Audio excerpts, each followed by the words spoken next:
एक तो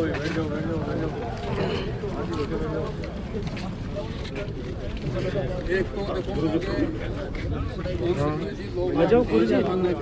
काल है ना कि हम लोग घर एक आदमी कोड़ी खड़ो बाकी का सगड़ा छोटा मोटा सर प्रशासन पहुंचा था, वार्ता भी हुई आपने क्या? भाई प्रशासन से मैंने वही वापस रिक्वेस्ट करी है कि जनहित को ध्यान में रखते हुए, लोगों की भावनाओं को ध्यान में रखते हुए और एक बार पुनर्विचार आप कर लीजिए। माननीय हाईकोर्ट के अंदर जो आप बार बार दलील दे रहे हो, तो वहाँ भी इंसान ही बैठते हैं, वहाँ भी उनको, और या फिर हमें थोड़ा सा वक्त दे दो, हम लोग जाके हमारा नियुक्त मंडल जो कलेक्टर साहब के सामने पेश हुआ है, डीसी के सामने पेश हुआ है, वो माननीय न्यायालय के सामने पेश हो जाएगा। और इरिगेशन की रिपोर्ट का सबसे ज़्यादा महत्व होता है, वो चाहे कलेक्टर उमरदीन खान जी हों, चाहे मीणा साहब हों, या अब भी वर्तमान है, इन्होंने भी सारी चीज़ें वही लिखी कि भाव क्षेत्र में दूर दूर तक नहीं है।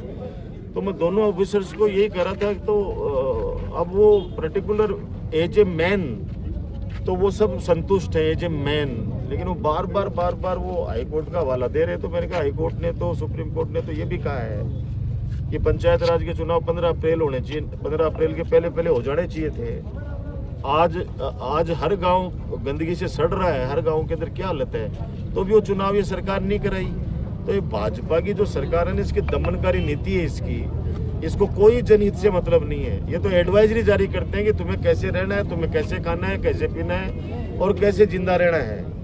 ये लोग एडवाइजरी जारी करते हैं। दुर्भाग्य है इस देश में कि जिस बाबा साहब भीमराव अम्बेडकर जी ने जो संविधान बनाया, उस संविधान की हत्या कर रहे हैं। और ये अधिकारी बेचारे अब ये क्या करें, इनको चारों तरफ से फांस दिया इन लोगों को। तो मैंने इनसे ये रिक्वेस्ट की है कि जनभावना आप देखिए, और ये जो नोटिस दिए आपके सामने बोला था मैंने कि नोटिस देके तो आप और जनता को मजबूत कर रहे हो। ये शेखावाटी के लाल है, ये नोटिसों को किसी से नहीं डरने वाले। और हम लोग, मैं तो कह रहा हूँ कि खुद के लिए तो सब जीते हैं, जो औरों के लिए जिए, जो समाज के लिए जिए, जो अच्छे कामों के लिए जिए, उसको जीना कहते हैं।